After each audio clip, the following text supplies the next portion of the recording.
Good morning, students. In the last class we had discussion on the Biot-Savart law and we solved a few examples on Biot-Savart law. In continuation with that, we'll see some more topics. The first among that will be to find the h bar due to infinitely long straight conductor. We are finding the magnetic field intensity due to infinitely long straight conductor. This is an infinitely long straight conductor along the z-axis, placed along the z-axis, right? Then we are finding the magnetic field intensity at this point P. Let us consider that as point P2 or point 2. This point P2 is at a distance of r. It is at a distance of r from the origin, right? The differential element, this is a differential element that we are considering, that is at point 1. So this differential element, it is at a distance of r12, right? So this differential element, the distance between the differential element and the point P is r12, capital R12, and the unit vector is ar12, the direction from point 1 to point 2, right? And this elemental length is at a distance of z. Elemental length is at a distance of z from the origin. It is at a distance of z from the origin. That's why I have written here z az bar. It is at a distance of z, elemental length. Fine. And the elemental length is dl bar, right? So consider small differential element of at point 1 along z axis at a distance z from origin. So I dl will be I dz, because dl is dz, that is the length of the conductor, that is dz, it is along the z axis. So I dl will be equal to I dz. Take it as 1.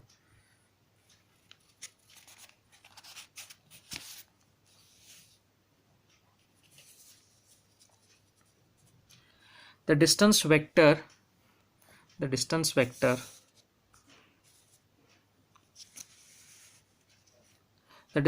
joining point 1 to point 2, that's what I told, is r12 and can be written as, so if we take the directions like this, that is we have to consider directions like this.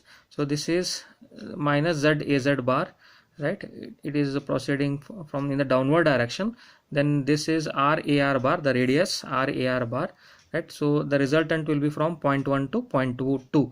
So we have to find the resultant r12, that is from point 1 to point 2. So this will be minus z az bar, because it is in the negative z direction, so it will be minus z az bar, and this is r ar bar, that is the radius. So what will be the resultant r12 then? Resultant r12, right, that will be r12 will be minus z az bar, so it is in the negative direction, minus z az bar plus rar bar.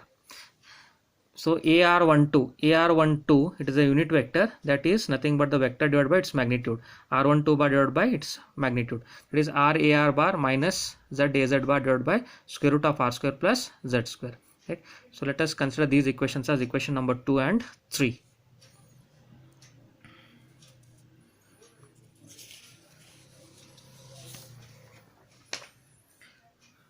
According to Biot-Savart law, the magnetic field intensity at point 2. So we are finding the magnetic field intensity here at point 2 or at point P. We are finding the magnetic field intensity at point P or at point 2. So this is given by, according to the Biot-Savart law, dH bar is equal to I dl bar cross ar12 bar divided by 4 pi r12 square. So this I can write it as I dz az, because dl is dz az, so it is dz az, that is in the z direction, and its unit vector is az, that divide into ar12 is nothing but rar minus z az, just now we have written rar minus z az divided by square root of r square plus z square, right? So this divided by 4 pi r12 square, 4 pi r12 is nothing but square root of r square plus z square. So if you square that, the square root and the square will cancel and you will get only r square plus z square. Yes or no? You will get only r square plus z square. So that's I can write it as, this is equal to, see here, this is important. Here if we multiply az cross ar, right? So this will be I dz.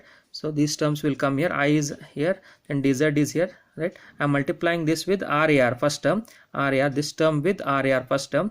So it will be I dz r az cross ar, according to the according to the cross product rule. So Az cross Ar will be equal to A phi. Az cross Ar will be equal to A phi. If you take this R, phi and Z in cylindrical system, right? So that is Z cross R. Az cross Ar will be equal to A phi, and Az cross Az will be equal to 0. Right, so here Az cross Ar is nothing but A phi, so write it as A phi here. So we got Ir dz A phi divided by 4 pi r square plus z square. This is 1, then plus 1 by 2. So 1 plus square root of r square plus z square means it is 1 by 2. So 1 plus 1 by 2 is 3 by 2. So it is r square plus z square raised to 3 by 2. Now the second term, if you multiply this Az cross Az cross product, so Az cross Az is 0. So this term, second term, will become 0. Next, what I get here, so this will be Ir dz A phi divided by 4 pi r square plus z square raised to 3 by 2. Okay, so thus total field intensity H bar can be obtained. Now if you want the total field intensity H bar, then we have to integrate. We got for the differential element. Now if we integrate that, then we'll get the total field intensity H bar, and this can be obtained integrating dH bar over the entire length of the conductor. So H bar will be equal to Z equal to minus infinity to infinity dH bar. That is, because it's an infinite conductor, we have to consider the limits from minus infinity to plus infinity. So Z is equal to minus infinity to plus infinity Ir dz A phi bar divided by 4 pi r square plus z square raised to 3 by 2. Put Z is equal to r tan theta. So Z square will be equal to r square tan square theta, or dz, differentiation of Z, that will be r secant square theta d theta. Now the limits are Z equal to minus infinity. If you put Z equal to minus infinity in this equation for Z equal to r tan theta, you get theta equal to minus pi by 2. So if you put Z equal to plus infinity in this equation for Z equal to r tan theta, you get theta equal to pi by 2. So now the limits will be from minus pi by 2 to plus pi by 2. So here H bar equal to theta from minus pi by 2 to plus pi by 2, Ir, then next dz. So dz is r secant square theta d theta. So r secant square theta d theta, right? Then A phi bar that divided by 4 pi r square plus z square. So z square is r square tan square theta, substitute that, plus r square tan square theta raised to 3 by 2. So that will be integration from theta from minus pi by 2 to plus pi by 2, Ir square secant square, multiply r with r, so it will be Ir square secant square theta d theta A phi bar divided by 4 pi r square plus r square tan square theta. So r square is common, take it outside, so it will be r square into 1 plus tan square theta. So 1 plus tan square theta is secant square theta. So we have r square secant square theta the whole raised to 3 by 2. So r square raised to 3 by 2 will be 2 and 2 will cancel, and you will get r cube. Fine. Then secant square theta raised to 3 by 2, 2 and 2 will cancel, and you will get secant cube theta. So what will be the final then? So integration theta from minus pi by 2 to pi by 2, Ir square secant square theta d theta A phi bar, that divided by 4 pi r cube secant cube theta.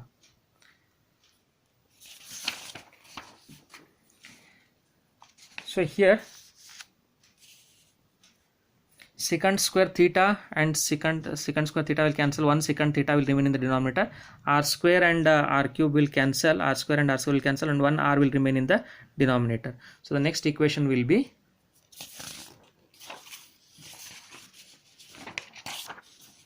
H bar is equal to theta from minus pi by 2 to plus pi by 2, I by 4 pi r into 1 upon secant theta d theta A phi bar.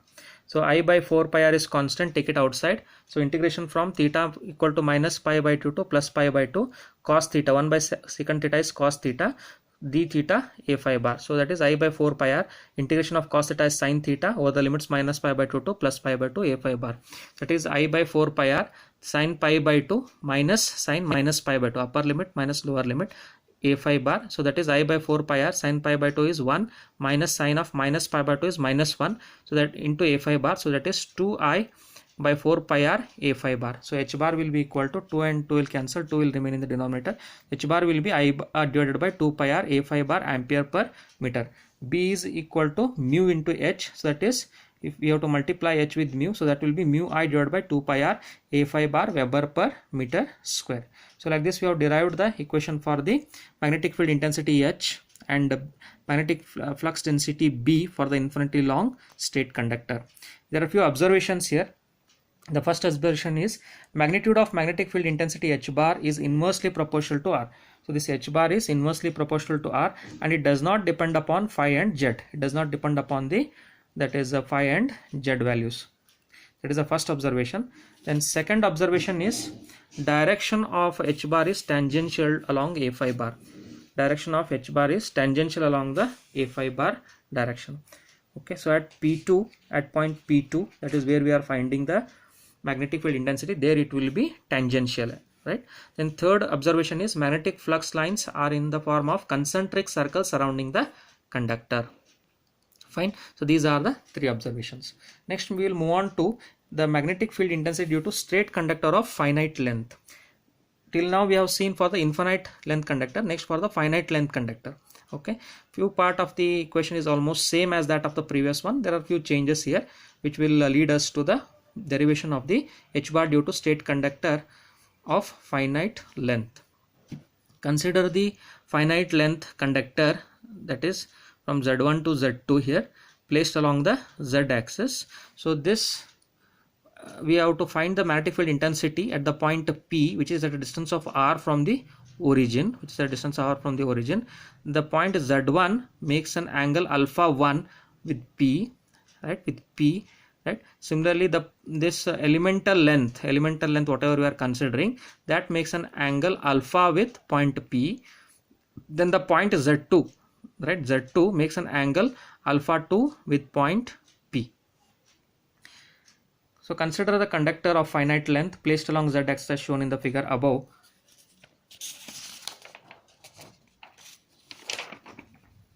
It carries the current I.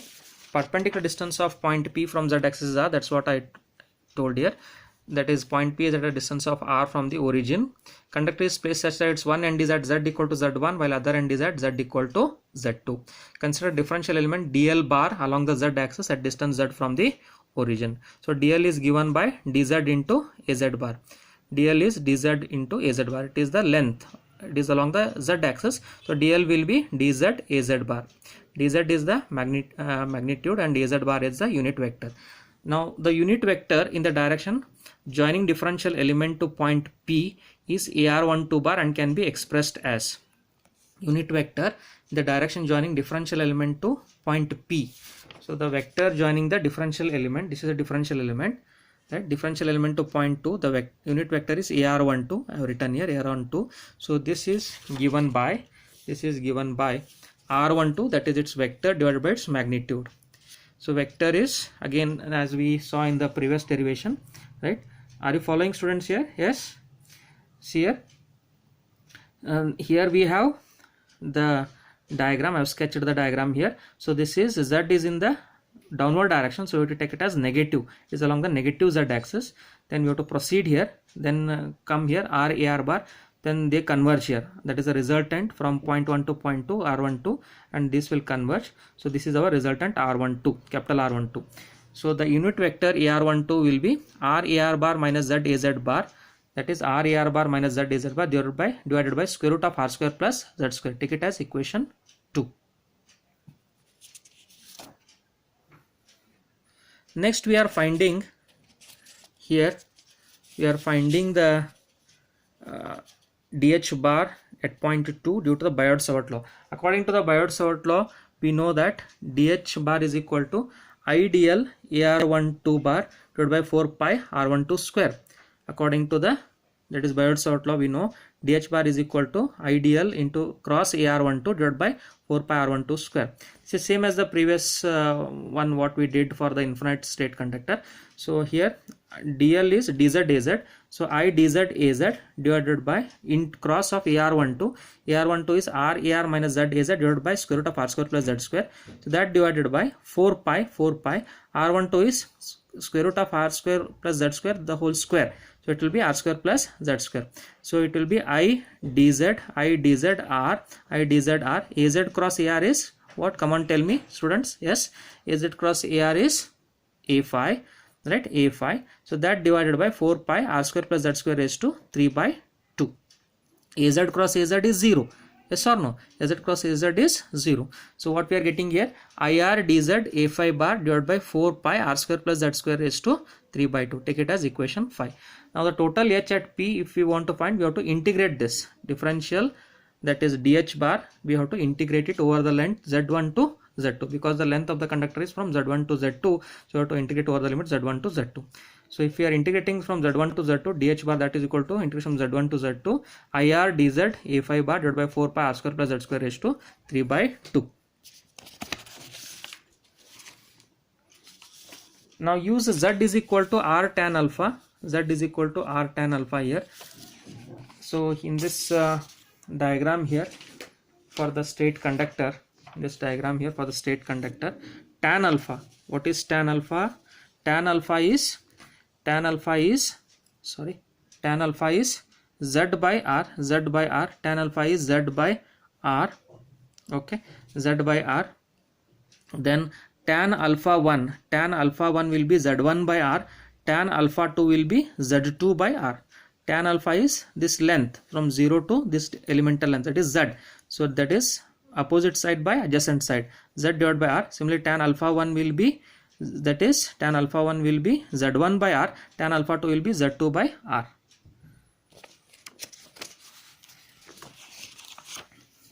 So accordingly we can write z is equal to r tan alpha, z is equal to r tan alpha, z, that is z square will be equal to r square tan square alpha, dz will be equal to r secant square alpha d alpha. Z is equal to z1, so just now we saw that tan alpha is equal to z1 by r, or z1 is equal to r tan alpha 1, from tan alpha is equal to z1 by r, and tan alpha 2 is equal to z2 by r from the figure, so we get z2 is equal to r tan alpha 2. So z1 is equal to r tan alpha 1, z2 is equal to r tan alpha 2, right? So here alpha 1 will be equal to, yes, so alpha 1 will be equal to tan alpha 1, so alpha 1 will be equal to tan alpha 1, right?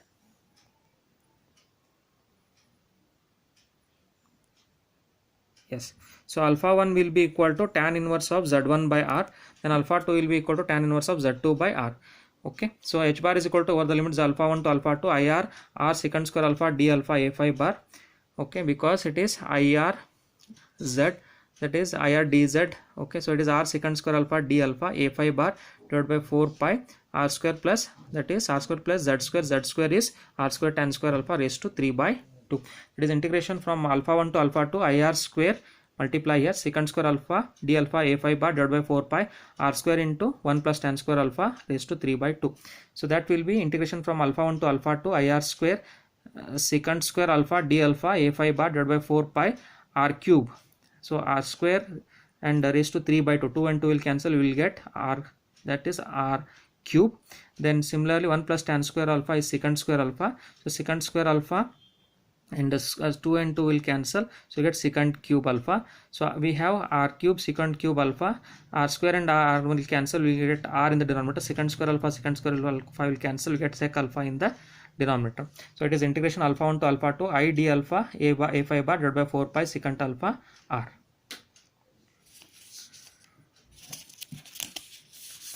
So this will be I by 4 pi r over the limits alpha 1 to alpha 2 cos alpha d alpha a5 bar, because the reciprocal of sec alpha is cos alpha, that is I by 4 pi r sin alpha 1 to alpha 2 a5 bar, that is h bar is equal to I by 4 pi r sin alpha 2 minus sin alpha 1 a5 bar ampere per meter, or b is equal to mu into h. So multiply this h with mu, multiply this equation h with mu, we get mu h is equal to mu I by 4 pi r sin alpha 2 minus sin alpha 1 a5 bar Weber per meter square.